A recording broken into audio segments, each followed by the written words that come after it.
When Resident Evil 5 dropped in 2009, it sparked one of the most controversial debates in gaming history.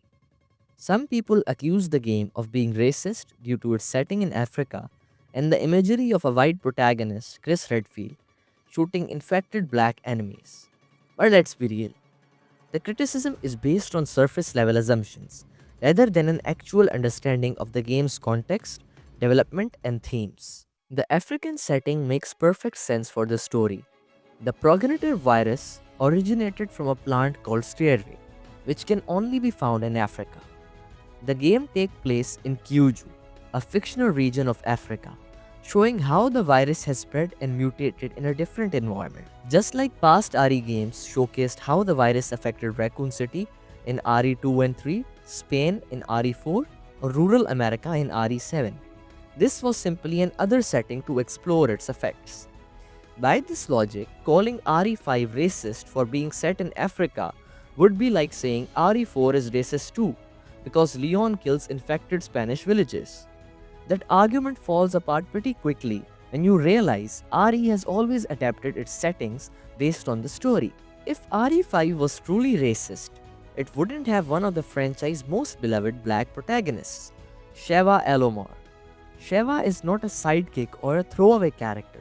She's a co-protagonist. She has her own motivations, backstory, and skills. Sheva is strong, well-written African character, working as a BSAA agent to stop bioterrorism in her home continent. Her presence directly contradicts any claim that the game portrays Africa in a negative light. Not only that, but we see African NPCs who are not infected and are simply civilians caught in the chaos, something RE4 barely did with its Spanish villagers.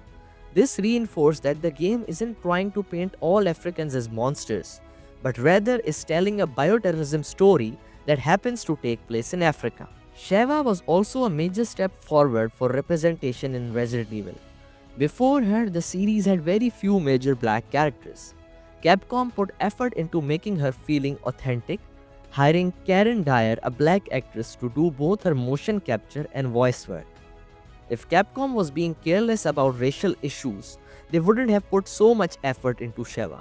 A lot of people point at Chris fighting infected black enemies and immediately cry about racism.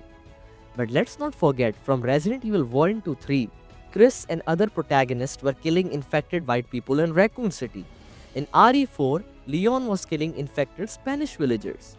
In RE8, Ethan Winters was killing infected Europeans. The common denominator here? They are not being killed because of their race. They are being killed because they are literally infected.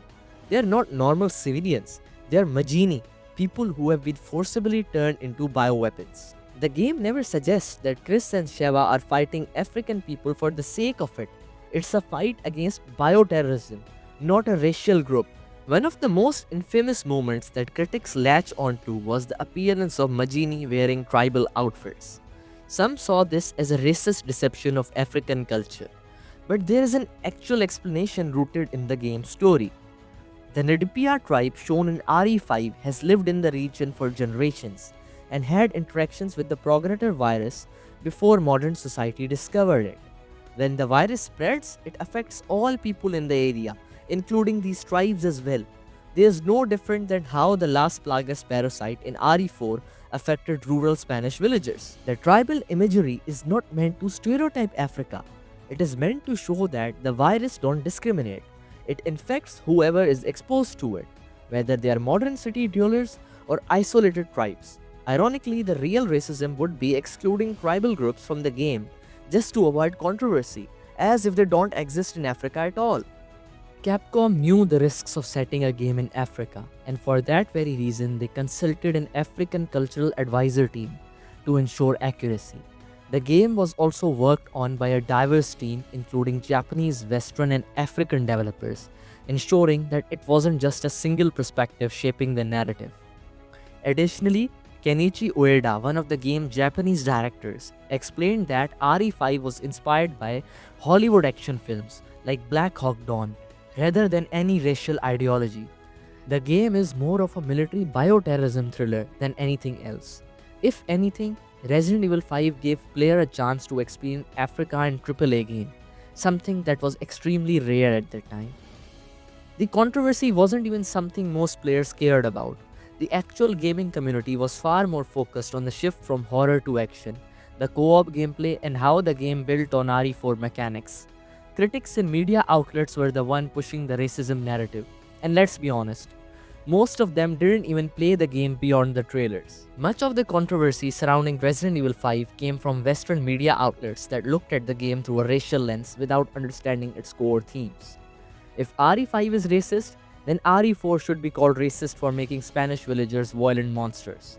If RE5 is racist, then RE7 should be racist for portraying rural American Southerners as deranged mutants. But nobody made these arguments because people understood that Resident Evil is not about demonizing races or cultures, it's about bioweapons corrupting people, no matter their background. The real irony? The same people who called RE5 racist had no issue with RE6, which featured Chris and Pierce killing infected Chinese people in China. If the criticism were consistent, they would have called RE6 racist too, but they didn't, because the controversy wasn't really about the race.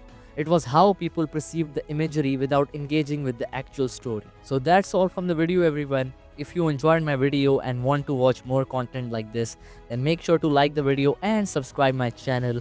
See you in the next video. Till then, peace out.